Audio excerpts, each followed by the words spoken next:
just before you go, I feel like I have to ask you one more thing. What isn't Kong related? So, I'm a massive Star Wars fan.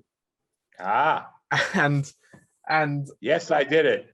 And I just have to ask about the holiday special. A work of rare genius.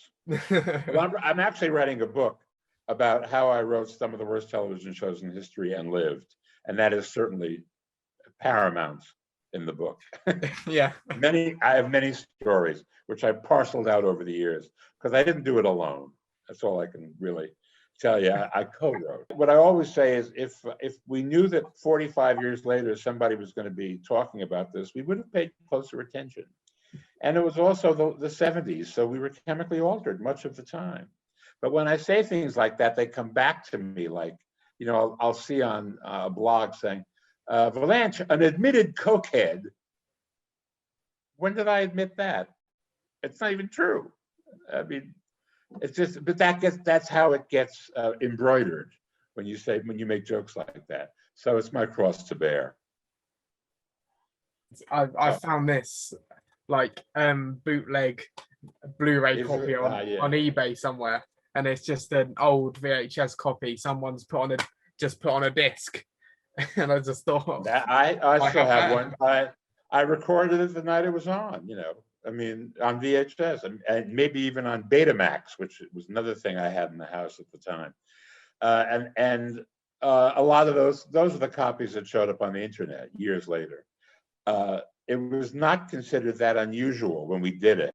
And Star Wars was not a big deal when we did it. It had been the hot movie of the summer, but it had not yet become the Scientology of the nerds. You know, it became a religion and a cult. And that was because a generation that only watched it on home video, never saw it in the theater, turned it into that. And when the internet came in and they discovered the holiday special, suddenly we were people we had betrayed the religion. You know, George was the Judas Iscariot of the empire. And he got death threats, and it was, you know, it wasn't good. It wasn't pretty. And then it only got worse because he made 3 more movies.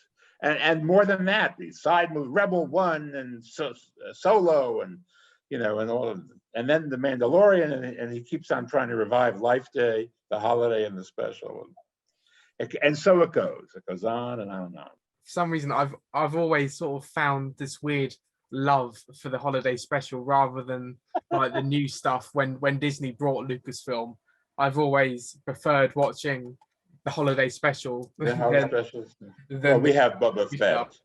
Yeah, Boba Fett. I don't think the Legos had Boba Fett, the Lego show. It had Daisy Ridley looking like Rosie O'Donnell, but I don't think that's about it. We celebrate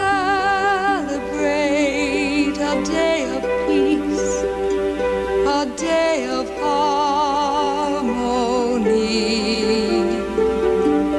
a day of joy we all can share, together joy